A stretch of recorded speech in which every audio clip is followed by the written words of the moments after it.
41,000 feet over northwestern Ontario. A brand new Boeing 767, the most advanced airliner Air Canada owns. 69 people aboard. And then, one after the other, both engines go silent. No explosion, no fire, no warning anyone believed. The screens in the cockpit, the pride of this new digital jet, flicker out one by one. The aeroplane has become a 132-ton glider, and the nearest runway that can take it isn't a runway anymore. July 23, 1983. Air Canada Flight 143, Montreal to Edmonton.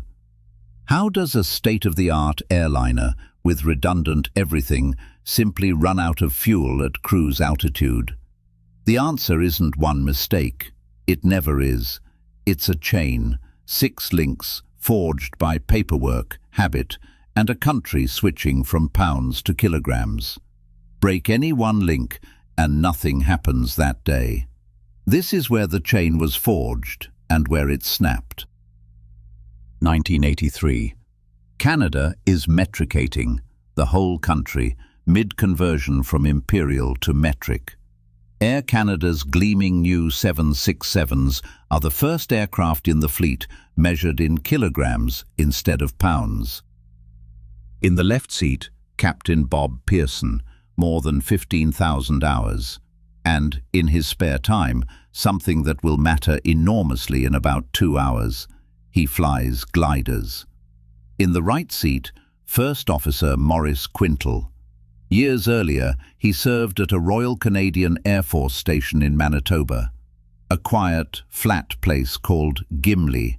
Remember the name. One more character, the airplane's fuel quantity system. 2 redundant channels feeding the cockpit gauges. On this particular jet, one channel has a fault, and through a specific, unlucky combination of maintenance actions and circuit breakers, the fuel gauges in the cockpit go completely blank. A blank gauge should ground the airplane. It didn't, because there was a fallback. Measure the fuel by hand. Under the wing, a ground crewman pulls down a device called a drip stick, a graduated rod that reads the fuel level in centimeters. Centimeters become liters. So far, so good. But liters are a volume. Jet fuel is loaded by mass. To convert, you multiply by the fuel's density. The number everyone in that era knew by heart was 1.77 pounds per litre. Every other aircraft in the fleet used it, so that's the number that went into the arithmetic. But this airplane doesn't think in pounds. It's the new metric jet. It needed 0.8 kilograms per litre. The paperwork said Flight 143 had 22,300 of something. It needed 22,300 kilograms. It had that number in pounds, roughly half the mass.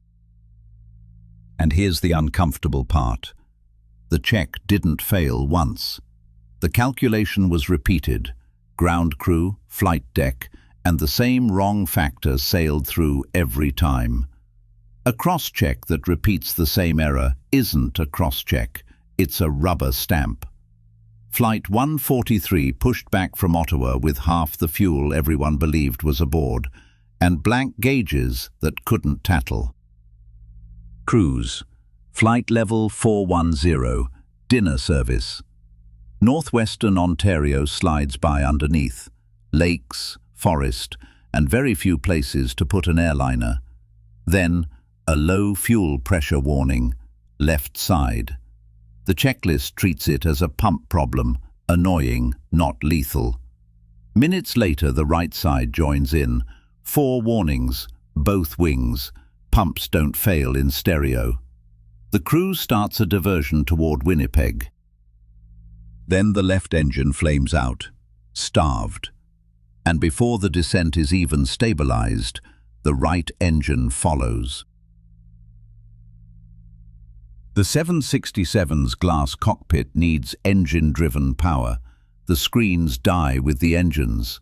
What's left is a tiny cluster of standby instruments and a hand-cranked air turbine that pops out of the belly to keep the flight controls alive. Nobody had written a checklist for this. There was no procedure for both engines quitting because the fuel is gone. Why would there be? A 767 with no engines doesn't fall. It glides, badly by glider standards, but predictably. Every kilometre forward costs altitude, and altitude is the only fuel they have left. Quintal runs the numbers against Winnipeg. They aren't going to make it. He knows somewhere closer, his old Air Force station, Gimli. It has a long runway, or it did when he served there. What neither pilot knows, because no chart says it, runway 32 left was decommissioned. It's a motorsport strip now, and today isn't a quiet day at Gimli. Today there's a race meet on the runway. Families, campers, children on bicycles at the far end of what is about to become, briefly, an active international runway. Final approach. Too high, and with no engines, you can't go around.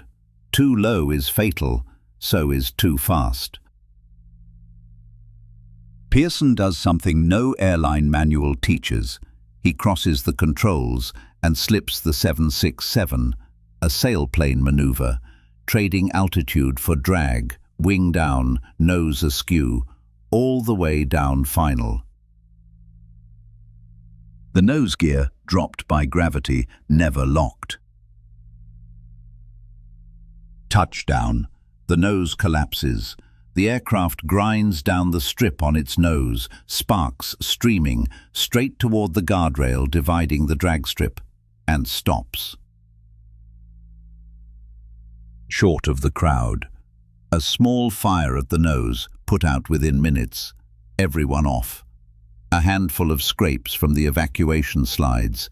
They ran an airliner out of fuel at 41,000 feet, and everybody went home. So where is the point of failure? The easy answer is someone multiplied by the wrong number. The inquiry, a federal board under Mr. Justice George Lockwood, refused the easy answer. The wrong factor was the symptom. The disease was systemic. An airline midway through a metric conversion, running one metric aircraft type inside an imperial fleet. A minimum equipment process so ambiguous the airplane legally flew with blank fuel gauges. A manual fueling procedure nobody had been properly trained to own. Every human in the chain behaved exactly as the system had trained them to behave. That's what made it inevitable. The board laid primary responsibility on the airline's procedures, not on individual villains. Air Canada had already acted before the findings. The captain demoted for 6 months, the first officer suspended for 2 weeks, 3 ground workers suspended. 2 years later, the International Aviation Federation created a new award, a diploma for outstanding airmanship. The first one ever issued went to the 2 pilots of Flight 143, the same flight for which they'd been disciplined. And the airplane? Repaired, flown out of Gimli 2 days later. It stayed in the fleet for another 25 years, and the crews who flew it gave it a name.